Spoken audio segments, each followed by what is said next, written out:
We've been doing it the same way for as long as I can remember. I was 9 years old when I started going to Sunday school. And guess what, I'm 67.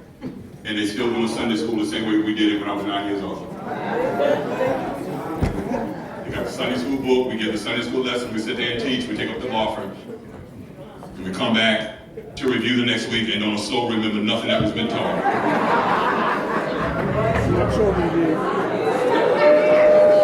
We don't spend time on a consistent message to get the word in people. We shift from this because the book says this week's lesson is Jesus on the mount, and then next week's lesson is Jesus in the wilderness. Now he comes from the mount to the wilderness. I thought he went from the wilderness to the mount. Right. So we're just as backwards as they that wrote the book.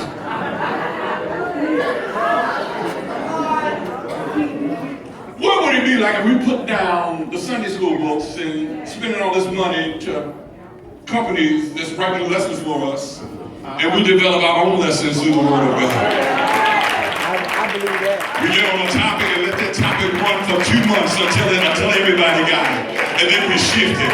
Where is it written we gotta go from a lesson to lesson every week? It's written in the book where you paying somebody to. That's right.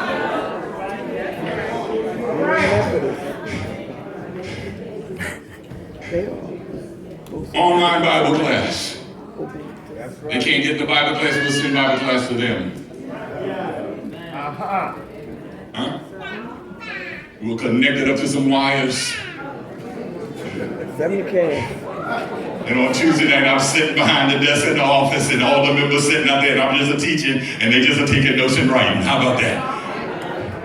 So when the snow shut it down, and we don't have the capacity of all this call in, you know, cars and wires and all that kind of stuff, we can still get the Word of God. Somebody said we're gonna have to try other ways to do something. Whatever happened to phone conference prayer? They still have it. Y'all come on out to prayer. We're having 6 o'clock morning prayer. And then nobody showed up at 6 o'clock. Don't nobody believe in prayer no more. No, we just need to find another way to address the prayer. So let them pick up the phone and put it on speaker. So while they shave and they're still hearing the word in there. Father, in the name of Jesus, I lift you, give your name glory and praise. Thank you for the God. Thank you for the day. What is it in the church? End time sons of Issacar. My God. Who understood the times and knew what to do. Community outreach, providing resources, 501c3s, marketing, brand naming. Tell somebody we must keep up. We must keep up. If we're going to be relevant. If we're going to be relevant. Can you give me 10 minutes? I promise I'll finish. Go ahead, Bishop. The course already laid He's my pastor. is not necessarily the course to follow. He's my pastor. The course that we've already laid is not necessarily in this time the course that we need to continue to follow. Yes, sir. I ain't talking about the word. I'm talking about the way we've been doing things. Right. Right.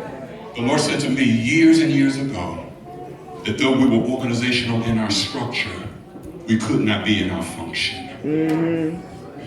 And He's making it more plain and more plain and more plain and more plain to me every day. That our function must change, though our organizational structure.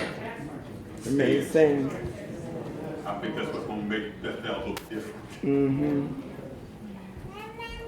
Racing, pulling together, fighting, stop fighting this denominational demon that's separating the body of Christ more, and let's become one in God. God, if you love God and you believe in holiness and sanctification, you all right with me? Yes, sir.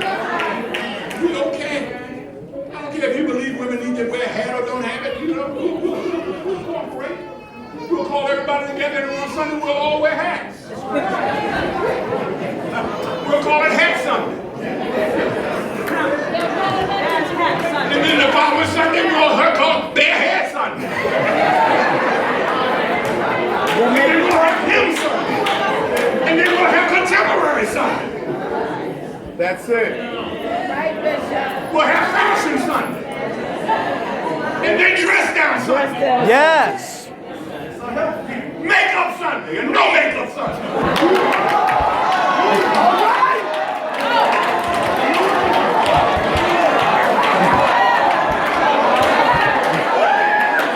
We can't be stuck, y'all.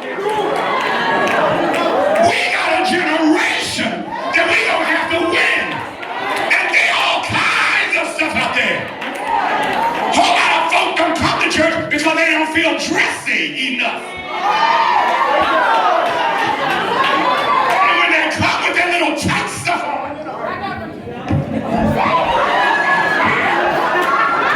we got a big old handkerchief going around their hip. That's all they got. Take your carnal eyes off them and see a soul.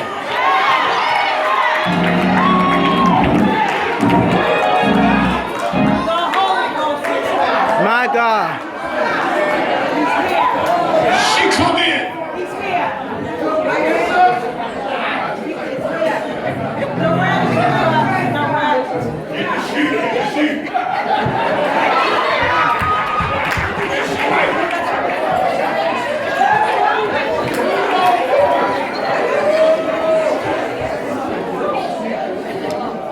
He whose mind is stayed. Maybe we see all the stuff that's coming, but our mind ain't.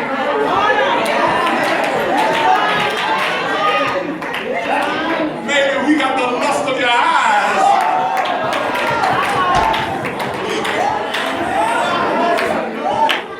Or maybe the covering up ain't for them, it's for you. What happens in the world if the greatest heat is in me? Help us, Jesus. Well, I'm ready to sit down. I really am. Anytime something's Issacar, y'all, that means we're going to have to tap in different ways. We're going to have to figure out different means. But you better hear me. They ain't going to come because you say come. They're going to come when you go and get them. We have been carrying water to water. It is time for us to carry water to the desert.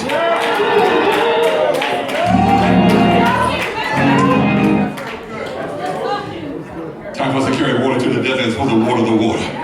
We sitting right in here, water the water. I wonder what it would be like if next year, hallelujah, one of our nights of convocation, we set out outside the church a tent meeting. And one night of convocation, we're going to be outside with the microphone, with the choir dancing and shit. And they come in, I got walked up. What would happen?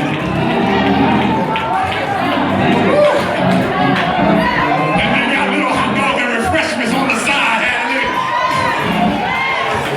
Somebody drunk come in and feed them, hallelujah.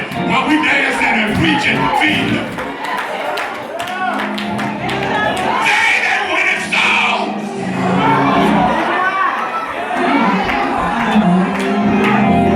We're gonna win the sinner thinking like the saint. We're gonna win the sinner when we think like the sinner. My God, you gotta change your mindset. My We're God. gonna go down to the standard, but we're gonna have to know, that when somebody talking about that old fault over there, Oh, I know whatever some of y'all hear. come on, thought. You a thought, you? What you mean I'm a thought? Yeah, I'm a thought. I'm on the mind of God. Shut up. You are a THOT. That's all over there.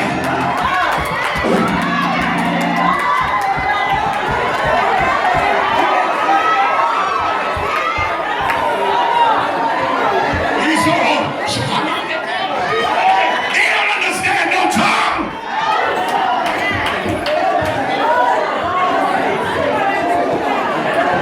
Your ratchet self. Oh, come on, Bishop. I ain't, you know what you're talking about. The word is wretched. They know exactly what they're talking about. We the one, we're. Come on, Bishop. What we need is to have a class of this generation's language. Go out on the corner, bring in bring somebody from the world to have us teach the language of the world. Gotta know culture. So that we go out on the curb to meet them and that kind of stuff. We're talking. Paul said, when I went to Rome,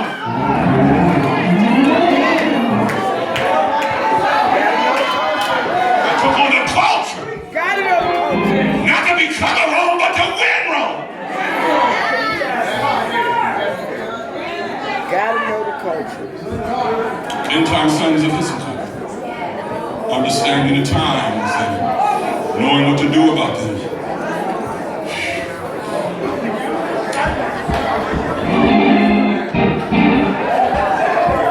Thank you, Jesus. I'm feeling time sons being raised up even now. Oh, I'm sensing all kinds of creative thoughts going through your mind. I'm seeing you right now going, yeah, I think I might go into that. I think I might try that thing out. We gotta figure out other ways to do it. More than one way. My mama used to tell me to skin a cat. And to cook them. Boil them, fry them, bake them, roll them. Stew them. Chinese people do it all the time. They stick it right in our Chinese food.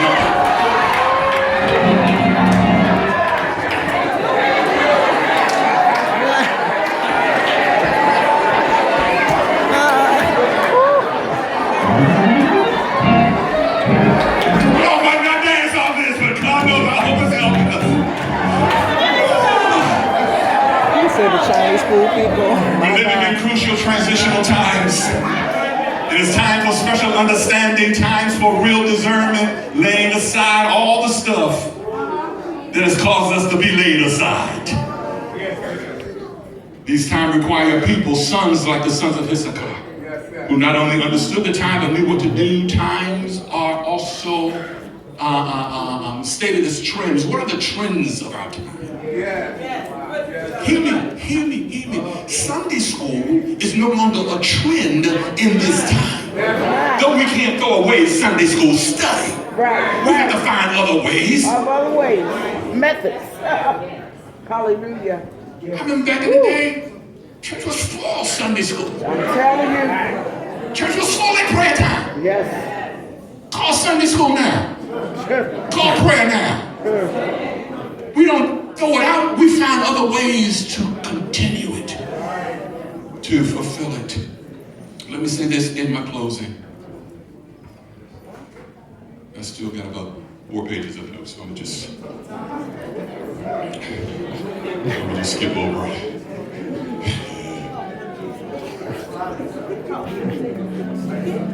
It is Friday, but I'm in the saints. And I'm already going to bring it to an end, because you know we can only sit in service about 45 an hour, good minute before.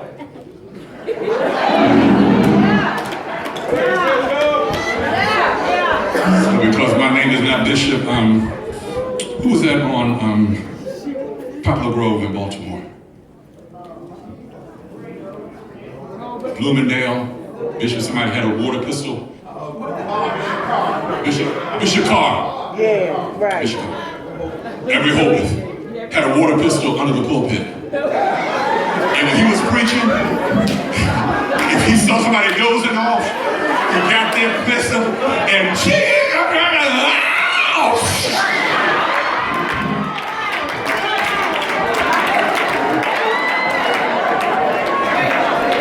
somebody said we need a good old sprinkling.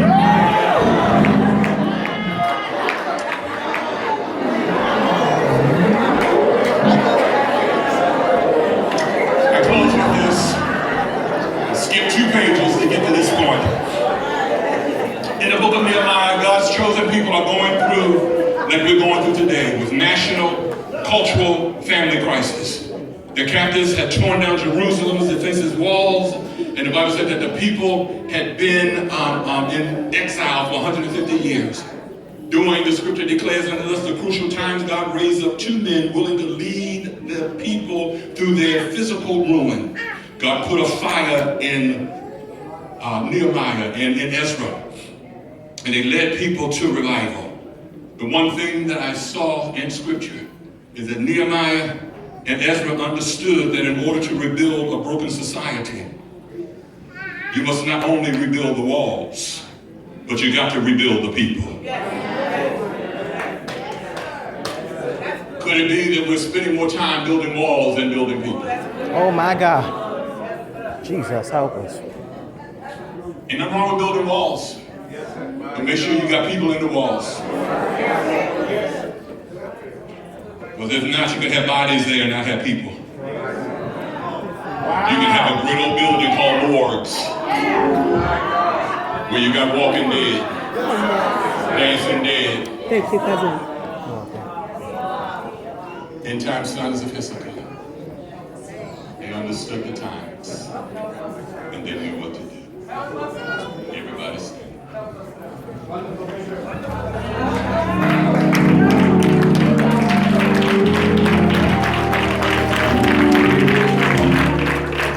Everybody stand. Once again, take that neighbor by the hand. We started in prayer.